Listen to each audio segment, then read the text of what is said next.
রাত্রের নিস্তব্ধতা বিদীর্ণ করে একটা ঘড়ি বেজে উঠল। সিঁড়ির পাশে যে ঘড়িটা দেখেছিল সুধীন, সেটাই বোধহয় 12টা বললেন গগন চৌধুরী। এইবার আসবেন। কে? সুধীনের গলার স্বর অস্বাভাবিক রকম চাপা ও রুক্ষ। তার মাথা ঝিমঝিম করছে। আজকে যিনি বসবেন তিনি।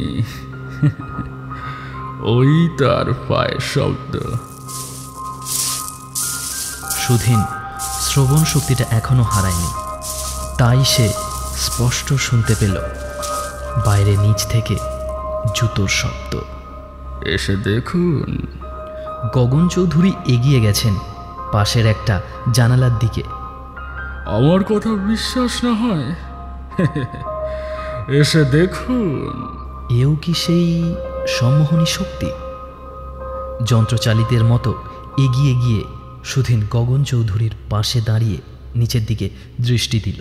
তারপর তার অজান্তেই একটা আর্তস্বর বেরিয়ে এলো তার গলা দিয়ে। হ্যাঁ, একে যে চিনি। সেই দৃপ্ত মিলিটারি ভঙ্গি, সেই দীর্ঘ গড়ন, সেই ছাই রঙের সাফারি স্যুট।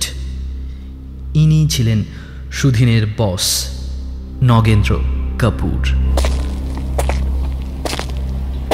সুধীনের মাথা ঘুরছে। টাল সামলানোর জন্য সে ইজেলটাকে জাপটে ধরে ফেলল।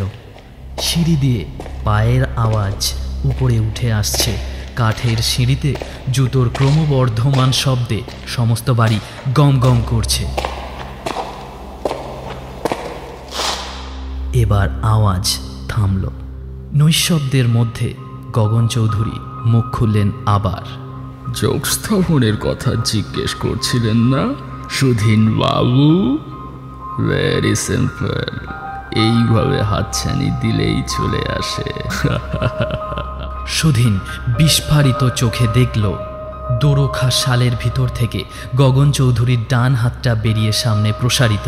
সে হাতে মাংস, চামড়া কিছুই নেই, খালি হাড়। যে হাতে ডাকা সে হাতেই আঁকা। সংজ্ঞা হারাবার আগের মুহূর্তে সুধীন শুনল স্টুডিওর বন্ধ দরজার বাইরে থেকে টুকা পড়ছে।